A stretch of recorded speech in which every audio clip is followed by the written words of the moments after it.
जी, अस्सलाम वालेकुम students. Anatomy and physiology हम कंटिन्यू करते हैं। तो इसका anatomy and physiology second year जो है, सेकंड सेमेस्टर सॉरी, उसका एक टॉपिक है स्पेशल सेंसेस के नाम से। तो आज हम उसके पॉइंट्स को देखेंगे और इससे जो है आपके बहुत सारे एमसीक्यूज़ हैं वो इंशाल्लाह हल हो जाएंगे। ठीक है जी। अच्छा, बात करते हैं स्पेशल सेंसेस की। सेंस का मतलब क्या है? वो सारी चीज़ें जिसको आप महसूस कर सकते हैं, जैसे कि हेयरिंग हो गई, साइट हो गई, स्मेल हो गई, टेस्ट हो गया। तो ये सारी चीज़ें जो हैं ये आप सेंस कर सकते हो, महसूस कर सकते हो। ठीक है जी। अच्छा जी। अब क्या है, कोई भी ऑर्गन होगा उसके पास सेंस करने के लिए नर्व एंडिंग होना लाजमी है, यानी कि नर्व का जो लास्ट कोना होगा वो उस ऑर्गन के पास होगा, तो ही वो ऑर्गन सेंस कर सकता है। ठीक है जी। मिसाल के तौर पर अगर नर्व एंडिंग जो हमारे स्पाइनल कॉर्ड से आ रही होती है, नर्व्स आ रही होती हैं, उनकी जो एंडिंग्स होती हैं वो कान की तरफ आ रही होती हैं, तो उसकी वजह से हम हेयर कर सकते हैं, सुन सकते हैं। अगर वो आँख की तरफ आ रही है तो हम उसको देख सकते हैं, और अगर नाक की तरफ आ रही है तो स्मेल कर सकते हैं, और ज़बान की तरफ आ रही है तो टेस्ट कर सकते हैं। ठीक है जी। अच्छा, अब दो बातें करते हैं। एक होती है जनरल सेंसेस, दूसरा होता है स्पेशल सेंसेस। स्पेशल सेंसेस देख लेते हैं तो जनरल सेंसेस आपको समझ आ जाएगा। ठीक है जी। अच्छा, स्पेशल सेंसेस के अंदर मैंने जैसे आपको पहले ही बताया, स्मेल, टेस्ट, विजन, हेयरिंग, ये स्पेशल सेंसेस क्यों कहते हैं इसको? क्योंकि इन सेंसेस को सेंस करने के लिए इनके अलग ऑर्गन्स मौजूद हैं। इन सेंसेस को सेंस करने के लिए इनके ऑर्गन्स मौजूद है। स्मेल को करने के लिए नाक है, टेस्ट को करने के लिए ज़बान है, विजन को करने के लिए आंखें हैं, और हेयरिंग को करने के लिए कान हो गई। ठीक है जी। मतलब हमें पता है कि इसकी एक स्पेसिफ़िक पोजीशन होती है, एक स्पेसिफ़िक लोकेशन होती है इन ऑर्गन्स की, जिसकी वजह से हम सेंस कर सकते हैं। ठीक है, ये बात समझ आ गई। अच्छा, जनरल सेंसेस ये वो सेंसेस होती हैं जो कि हमें पता नहीं होता कि बेसिकली हो कहाँ पे रहा होता है, लेकिन हम फ़ील कर रहे होते हैं। जैसे कि नोज़िया, नोज़िया यानी दिल का मतलाना। तो हम कहते हैं कि हम दिल मतला रहे हैं, मेरा दिल ख़राब हो रहा है, ठीक है? लेकिन वो बेसिकली वो दिल नहीं हो रहा होता, वो स्टमक के कुछ डिसफंक्शन की वजह से हो रहा होता है। तो हमें पता नहीं होता कि क्या चीज़ बेसिकली ख़राब है, लेकिन हमें वो फ़ील तो हो रहा है। ठीक है? इसी तरह प्रेशर है। ठीक है? प्रेशर का मतलब ये है कि अगर हम किसी को जो है स्टूल फील हो रहा है, हमें स्टूल फील हो रहा है, तो हमें पता नहीं होता कि स्टूल बेसिकली कहाँ से कहाँ तक वो अपना प्रेशर लगा रहा है, लेकिन हमें वो एंड पर फील हो रहा होता है। ठीक है जी। तो पूरी बॉडी का हमें नहीं पता होता कि कहाँ से कहाँ तक वो फैला हुआ है। ठीक है, बॉडी के अंदर। इस तरह जो है आपकी ब्लोटिंग हो गई, फिलिंग हो गई, यानी कि आपको लग रहा है कि मेरा मैदा जो है बिल्कुल भरा हुआ है, लेकिन हम तो कुछ कुछ खाया भी नहीं होता, दिल नहीं भी कर रहा होता खाने का। तो इस तरह के जो मिले जुले तासुरात होते हैं, हमें फ़ील हो रहा होता है, लेकिन उनकी जगह का नहीं पता होता कि वो कहाँ पर बेसिकली हो रहा होता है। तो उसको हम कहते हैं जनरल सेंसेस। यहाँ पे लिखा हुआ भी है कि स्पेशल सेंसेस स्पेसिफिक पोजीशन या स्पेसिफिक लोकेशन पे होती हैं, और जनरल सेंसेस जो है उसके कोई स्पेसिफिक पोजीशन या लोकेशन नहीं होती, वो ऑल ओवरऑल बॉडी के अंदर हमें फ़ील हो रहा होता है। ठीक है जी। ये बात हो गई। इसके बाद बात करते हैं एनाटॉमी ऑफ एयर की। अच्छा, स्पेशल सेंसेस के अंदर जो है हम एयर ही हमारे पास दिया गया है, हम एयर को ही फोकस करेंगे, कान को। ठीक है जी। अच्छा, एयर जो है वो डिवाइड हुआ है थ्री रीजन्स के अंदर, तीन पार्ट्स के अंदर। एक का नाम है एक्सटर्नल एयर, दूसरे का नाम है मिडल एयर, तीसरे का नाम है इनर एयर। ठीक है। अच्छा, एक्सटर्नल एयर क्या करता है? Collect sound waves. और मिडल एयर क्या करता है? Convey vibration to the oval window. Vibration को जो है ओवल विंडो की तरफ लेके जाता है। ये ओवल विंडो क्या चीज़ है, ये हम आगे बढ़ते हैं। ठीक है। इनर एयर जो है वो receive signals of hearing and equilibrium. Inner air जो है वो हेयरिंग और इक्विलिब्रियम में काम करेगा। अच्छा, यह मैंने एक स्ट्रक्चर बनाया हुआ है, देखें। ये हमारा कान है, ठीक है। कान के अंदर एक ट्यूब जा रही है, ठीक है, और ये एयर ड्रम है। कान है, ये इसके नाम भी हैं, आगे मैं आपको सिर्फ समझा रहा हूँ क्या है। ये क्या है? एक ट्यूब है, ठीक है, और ये एयर ड्रम है। यहाँ से आपको नज़र आ रहा होगा, ये एयर ड्रम है, ठीक है। इसको हम क्या कहते हैं? टेम्पेनिक मेम्ब्रेन भी कहते हैं। क्या? Tympanic membrane. ठीक है जी। अच्छा, इसके बाद ये देखें, यहाँ से जो ये पार्ट है, यहाँ से टेम्पेनिक मेम्ब्रेन, और ये पूरा जो है ये किस में आता है? ये एक्सटर्नल एयर के अंदर आता है। ठीक है, किस में आता है? एक्सटर्नल एयर के अंदर। आपको सही से नज़र आ रहा है? एयर ड्रम को मिला के, ट्यूब को मिला के और कान को मिला के एक्सटर्नल एयर के अंदर आता है। यहाँ देखिए, ट्यूब के बाद ये एरिया और इसके बाद ये एरिया, यहाँ से ये वाला जितना भी एरिया है ये मिडल एयर के अंदर आता है, मिडल एयर। और इसके बाद वाला जो एरिया है वो इनर एयर के अंदर आता है। समझ आ गई? ठीक है जी। अच्छा, इसको मैं आपको समझाऊंगा आगे, ठीक है। चलिए,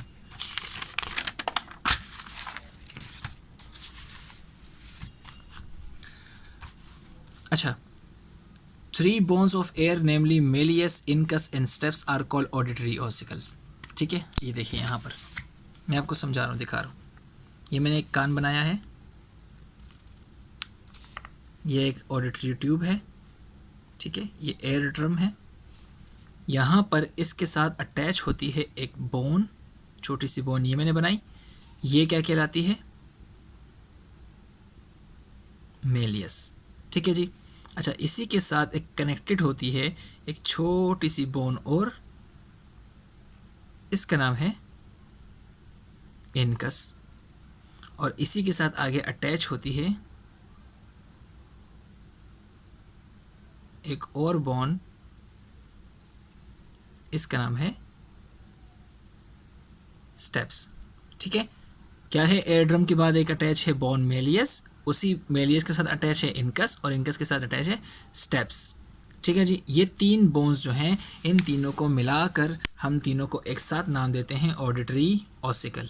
ऑडिटरी ऑसिकल। ठीक है जी, समझ आ गई? चलें जी, एक्सटर्नल एयर की बात करते हैं। जैसे मैंने आपको पहले बताया कि कान है, फिर ट्यूब है और एयर ड्रम है। ठीक है। अच्छा, ये जो कान है हमारा, इसके जो ऊपर वाला पार्ट होता है उसको कहते हैं हेलिक्स। क्या कहते हैं? हेलिक्स। और नीचे जो लटक रहा होता है उसको कहते हैं लोब्यूल। हेलिक्स सबसे ऊपर वाला, और उसके नीचे वाला जो लटक रहा होता है उसको कहते हैं लोब्यूल। और इस पूरे कान को बाहर से कहते हैं ऑरिकल या पिन्ना। ऑरिकल या पिन्ना। ठीक है, बात समझ आ गई? अच्छा, ये जो ट्यूब जा रही होती है, जहाँ से साउंड वेव्स इंटर हो रही होती हैं, यहाँ से साउंड वेव्स इंटर हो रही होती हैं, इसको कहते हैं external auditory canal. External auditory canal. ठीक है। और इसके जो एंड पे होता है एयर ड्रम होता है, एक मेम्ब्रेन होती है, टिम्पैनिक मेम्ब्रेन कहते हैं इसको। इसको कहते हैं एयर ड्रम या टिम्पैनिक मेम्ब्रेन। ठीक है जी, बात समझ आ गई? चलिए जी, अब इसके points. External ear have auricle, external auditory canal and eardrum, जो कि हमने बात करी कि एक्सटर्नल एयर के अंदर क्या क्या होता है? ऑरिकल होता है, पूरा कान, एक्सटर्नल ऑडिटरी कैनाल और एयर ड्रम होते हैं। ठीक है। अच्छा, external ear have ceruminous glands which are modified sweat gland secrete cerumen ear wax. अच्छा, एक्सटर्नल एयर के जो यहाँ पर होता है, ये जो एक्सटर्नल एयर है, इसके अंदर कुछ ग्लैंड्स होते हैं। ग्लैंड्स होते हैं, वो ग्लैंड्स क्या करते हैं? वो ग्लैंड्स क्या करते हैं? एयरवैक्स बनाते हैं। जो हमारे कान के अंदर येलो येलो सा होता है, कचरा जो होता है, उसको कहते हैं एयरवैक्स। और वो एयरवैक्स क्या को कौन बनाता है? एक्सटर्नल ऑडिटरी कैनाल जो है, इसके अंदर सेल्स होते हैं जो कि स्वेट ग्लैंड्स को मॉडिफाई किया हुआ होता है। स्वेट ग्लैंड्स ही होते हैं लेकिन वो मॉडिफाइड होते हैं, और इसके अंदर से, ये नाम याद रखिएगा, सीरोमिन निकलता है। ठीक है, उस वैक्स को कहते हैं सीरोमिन। अच्छा, सीरोमिन एक्स एयरवैक्स जो है कंटेन क्या करता है? लाइसोसाइम और इम्यूनोग्लोब्यूलिन। इम्यूनोग्लोब्यूलिन, 2 चीज़ें याद रखिएगा। सीरोमिन कहाँ होता है? ठीक है, और सीरोमिन जो है उसके अंदर क्या क्या होता है? सीरोमिन ऑडिटरी कैनाल के अंदर होता है, और इसके अंदर लाइसोसाइम और इम्यूनोग्लोब्यूलिन होता है। ठीक है जी। इसका फंक्शन आपको पता है कि एयरवैक्स अगर होगी तो क्या होगा? आपके जो बाहर के जो जितने भी कचरा है, बैक्टीरियाज हैं, वो कान के अंदर एयर ड्रम तक पहुंच नहीं सकेंगे। वो पहले ही एयरवैक्स के अंदर ट्रैप हो जाएंगे। गंदगी जितनी भी होगी वो एयरवैक्स के अंदर ट्रैप हो जाएंगे, और इससे आपका कान महफूज रहेगा बैक्टीरियाज से। ठीक है जी। चलें, एक्सटर्नल की बात हो गई, अब बात करते हैं मिडल एयर की। Middle ear is in the temporal region and is air filled cavity. Middle ear कौन सा है? मैंने आपको अभी बताया पीछे, ये देखिए, एयर ड्रम तक हमारे पास एक्सटर्नल था, बीच में ये है मेलियस, ये है इनकस, ये है स्टेप्स। मेलियस, इनकस, स्टेप्स, और इनके दरमियान जो है ये एयर फिल्ड कैविटी है, यानी इसके अंदर एयर होती है। ठीक है, इसके अंदर एयर होती है, तो ये मिडिल एयर है। ठीक है, मिडिल एयर के अंदर 3 बोन्स और एयर फिल्ड कैविटी होती है। ये देखिए, ये मिडिल एयर, ये ड्रम नज़र आ रहा है आपको, इसके बाद मेलियस, मेलियस, इनकस और स्टेप। ठीक है, यहाँ पर ये एयर होता है इसके, तो इसको क्या कहते हैं? टेम्पोरल रीजन के अंदर होता है ये हमारा टेम्पोरल रीजन के अंदर होता है, और इज एयर फिल कैविटी, ठीक है, मिडल एयर ईजी है। Oval and round window are the membranous opening inside the middle ear. अच्छा जी, इस एरिया को अगर हम बड़ा करें, इस वाले एरिया को, तो कुछ यूँ नज़र आएगा। ये स्टेप्स की बोन आ गई, ठीक है। स्टेप्स की बोन अटैच होती है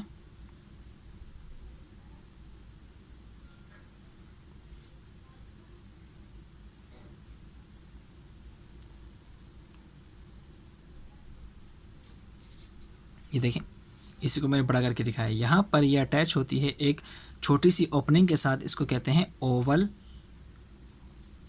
ओपनिंग, विंडो, ओपनिंग या विंडो, ठीक है। ये स्टेप्स की बोन अटैच होती है ओवल विंडो के साथ, ठीक है। अच्छा, आगे इसका पूरा फंक्शन पढ़ेंगे कि क्या क्या होता है, क्या कैसे कैसे होता है। ओवल विंडो यहाँ होती है, उसके बिल्कुल नीचे राउंड विंडो होती है, ठीक है।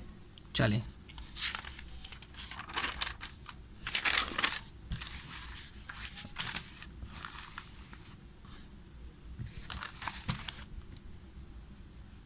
अच्छा जी, tympanic membrane completely separate the external acoustic meatus from the middle air.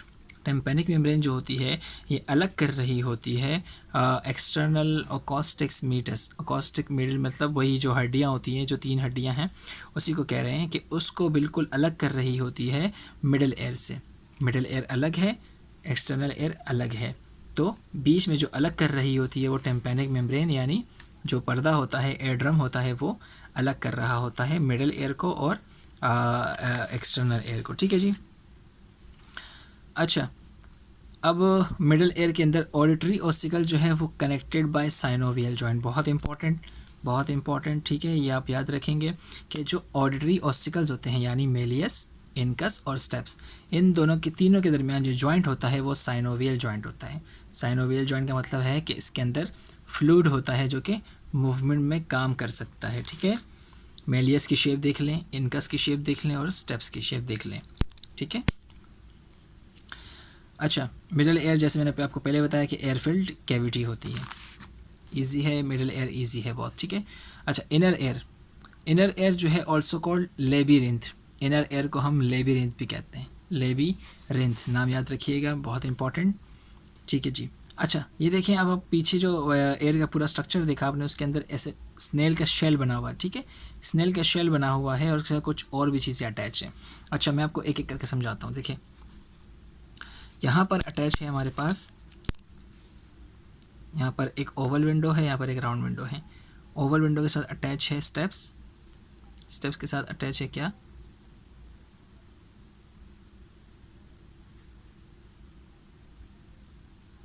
ठीक है, स्टेप्स, इनकस, मेलियस, और यहाँ पर मेलियस के साथ ड्रम, ठीक है। ये कान का पूरा स्ट्रक्चर है।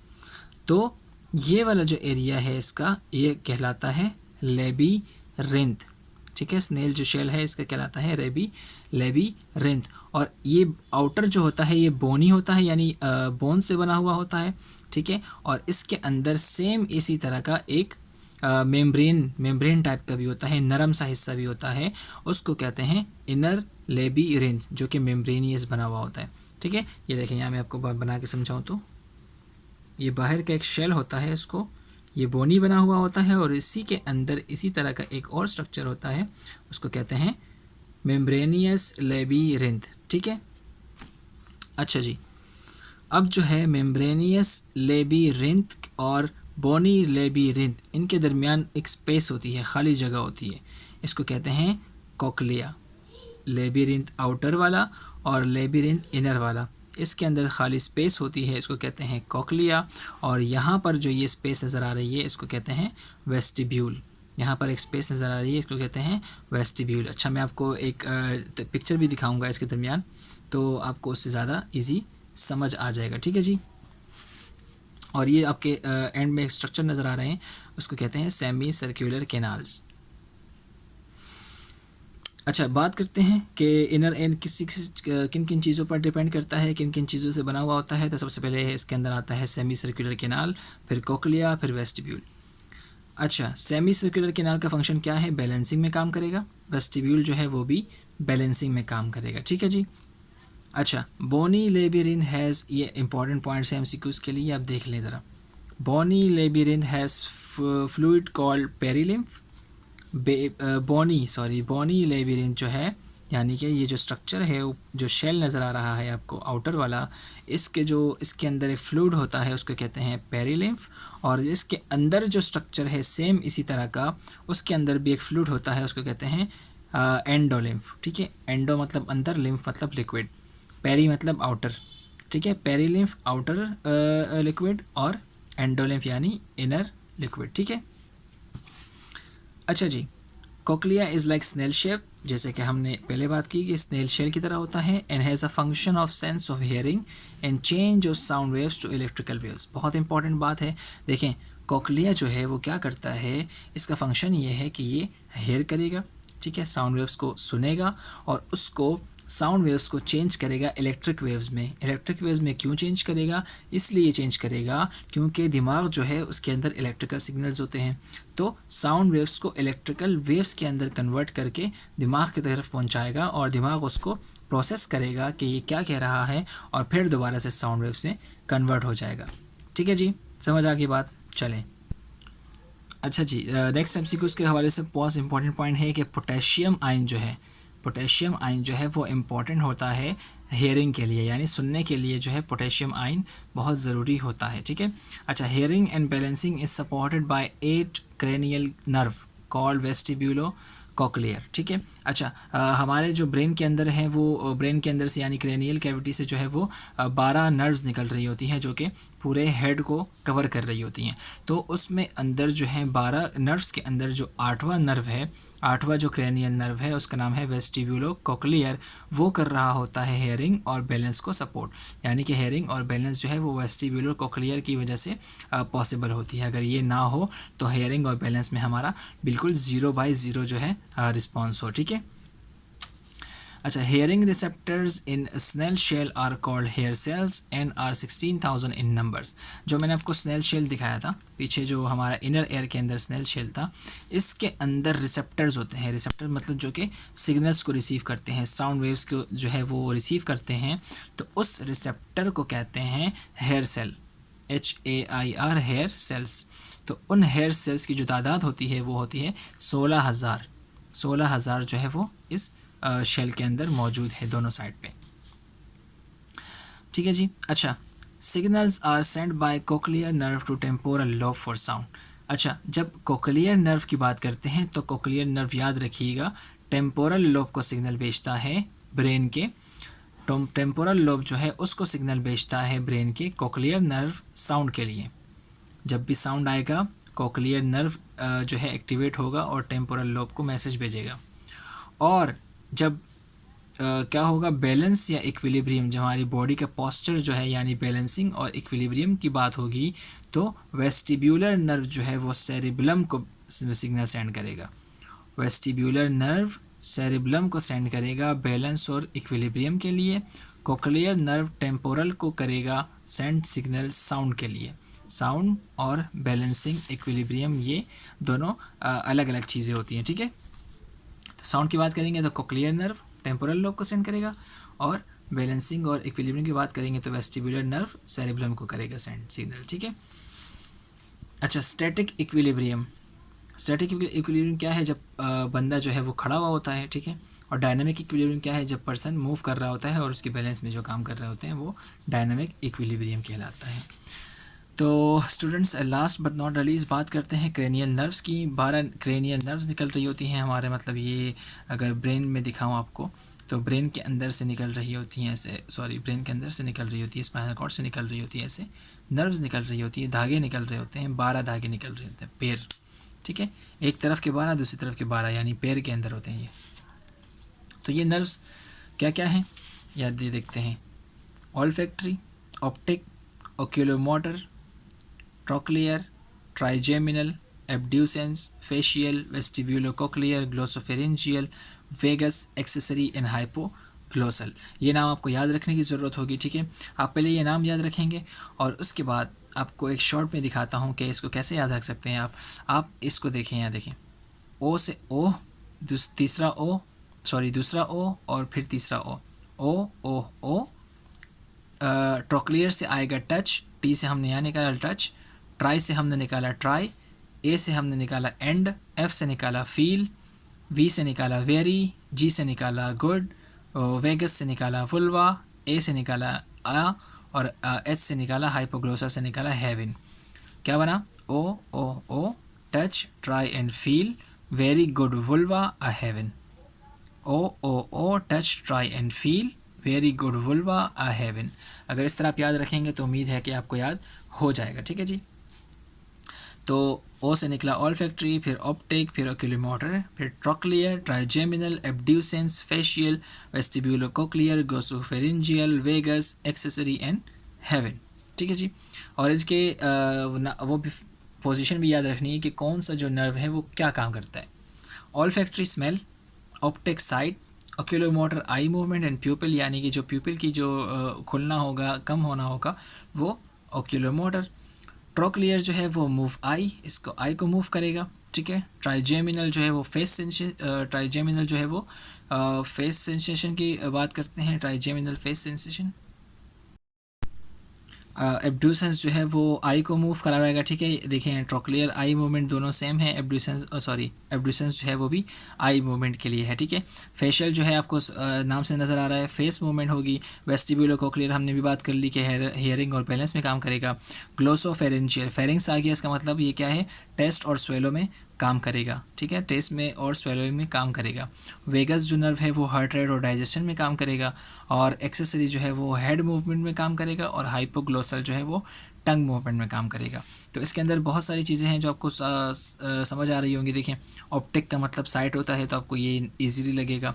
अच्छा, फेशियल का मतलब फेस होता है तो आपको ये इजीली लगेगा। वेस्टिबुलर कोक्लियो आपको इजी लगेगा। फेरेंजियल जो है वो फेरिंग्स से निकला है तो टेस्ट एंड स्वेलो काम करेगा। और हाइपोग्लोसल, ग्लोसल का मतलब टंग होता है। ठीक है। ग्लोसल का मतलब टंग होता है तो ये टंग में काम करेगा। ठीक है। तो इस तरह आप इसके अंदर से ख़ुद भी मीनिंग्स निकाल सकते हैं। तो ये चीज़ आपको याद करनी पड़ेगी। आपसे पेपर में कोई भी पूछ सकता है कि ट्राइजेमिनल क्या काम करता है, तो आपको पता होना चाहिए। आपको पता होना चाहिए कि वेस्टिब्यूलो कोक्लियर क्या करता है। तो ये सारी चीज़ आपको याद रखनी होगी। और मैंने आपको शॉर्टकट दिखा दी है कि आपको लाइन से अगर याद रखना है, आपको लाइन से याद रखना पड़ेगा। इसको लाइन से याद रखने के लिए ये आप सीक्वेंस याद कर लें। उम्मीद है आपको यहाँ तक बात समझ आ गई होगी। अच्छा, मैं एक काम करता हूँ, आपको यहाँ भी दिखाता हूँ कुछ। देखें, ये जो है हमारे पास आउटर एयर है, ये एयर कैनाल है। यहाँ से साउंड वेव्स अंदर जाती हैं। ये एयर ड्रम हो गई हमारे पास। ठीक है। ये पहली जो बोन आ गई, क्या नाम है इसका? मेलियस। ये हमारे पास दूसरी बोन आ गई, इसका क्या नाम है? इनकस।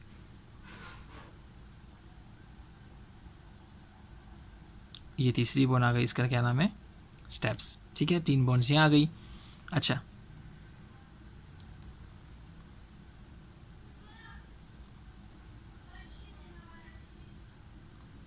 ये क्या है? लेबिरिंथ। ठीक है। अच्छा, यहाँ पर कुछ वो होते हैं, सेमी सर्कुलर से स्ट्रक्चर होते हैं ऐसे। ठीक है। ये यहाँ पर सेमी स्ट्रक्चर आ गया। ठीक है। और इसी तरह यहाँ पर ये जो एरिया है इसका नाम है वेस्टिब्यूल। ठीक है। वेस्टिब्यूल है। और ये जो स्पेस है इसका नाम है कोक्लिया। ठीक है जी। अच्छा, आउटर जो बोनी होता है, लेबिरिन जो बोनी होता है, इसके अंदर जो फ्लूइड होता है वो कहता है पेरिलिम्फ। ये आपकी जो है नॉलेज के लिए है, पेरिलिम्फ। और इसके अंदर जो होता है लिक्विड जो होता है उसको कहते हैं एंडोलिम्फ। एंडोलिम्फ। ठीक है जी। अच्छा, साउंड वेव यहाँ से अंदर आई। ठीक है। साउंड वेव यहाँ से अंदर आई। इसके अंदर हमारे पास जो कचरा वगैरह होता है वो यहाँ पर क्या होगा? उसका नाम क्या था? सेल्स का नाम था सेरोमेनियस। ठीक है। जो कि क्या प्रोड्यूस कर रहे थे? सीरामिनियस था और ये प्रोड्यूस कर रहे थे सीरामिनस। क्या क्या प्रोड्यूस कर रहे थे? सीरामिनस, ऐसा कोई नाम था, जो कि एयरवैक्स होती है। ठीक है। एल्वेक्स होती है, ठीक है। यहाँ पर अच्छा ये क्या था हमारे पास, एयर ड्रम, ये क्या था, मेलियस, ये क्या था, इनकस, ये है स्टेप्स, और ये है सेमी सर्कुलर कैनाल्स, ठीक है जी। सेमी सर्कुलर कैनाल्स हो गई, ठीक है। अच्छा साउंड वेव यहाँ से आएगी, एयर ड्रम को बजाएंगी, साउंड वेव यहाँ से आएंगी और एयर ड्रम को बजाएंगी। एयर ड्रम जो है वो पहले मेलियस को डिस्टर्ब करेगा, फिर ये इनकस को डिस्टर्ब करेगा और फिर ये स्टेप्स को डिस्टर्ब करेगा। क्यों? क्योंकि ये आपस में जुड़ी होती है साइनोवियल जॉइंट्स की, जो कि मूवेबल जॉइंट्स होते हैं, ठीक है। अच्छा यहाँ पर जब स्टेप्स तक बात पहुँच गई तो यहाँ पर हमने बात की थी एक ओवल विंडो होती है, ओपनिंग ही होती है, यहाँ पर अंदर जाने की ओपनिंग होती है, तो इसके ऊपर मेम्ब्रेन लगी हुई होती है। तो इस ओवल विंडो पे ये स्टेप्स जो है वो वाइब्रेशन करेगा, और इस वाइब्रेशन जो है ये पूरी जो है वाइब्रेशन इसके अंदर से मूव होती हुई, ठीक है, यहाँ तक आएगी, ठीक है। यहाँ तक आने के बाद ये प्रोसेस होगा, कैसा प्रोसेस ये होगा कि यहाँ साइड से आ रही होती है नर्व आ रही होती है, ठीक है। कौन सी नर्व आ रही होती है? Vestibulo cochlear nerve, vestibulo cochlear nerve आ रही होती है, ठीक है। तो वो नर्व क्या करेगी, इसको पूरा सेंस करेगी और सेंस करके इसको पहुंचाएगी ब्रेन तक, ठीक है जी। ब्रेन तक पहुंचाएगी, वहाँ पर ये सारा प्रोसेस होगा और फिर आपको पता चलेगा कि आपने बेसिकली सुना क्या है। तो उम्मीद करता हूँ यहाँ तक बात समझ आ गई होगी। यही सारे इंपॉर्टेंट पॉइंट्स थे, बाकी कोई इसमें रॉकेट साइंस नहीं है। बस ये याद रखना है कि एक्सटर्नल एयर यहाँ तक होता है, मिडल एयर यहाँ तक होता है और बाकी ये इनर एयर है। चलें जी, आपसे मुलाकात करते हैं नेक्स्ट वीडियो में, तब तक अपना ख्याल रखिएगा। अल्लाह हाफिज़।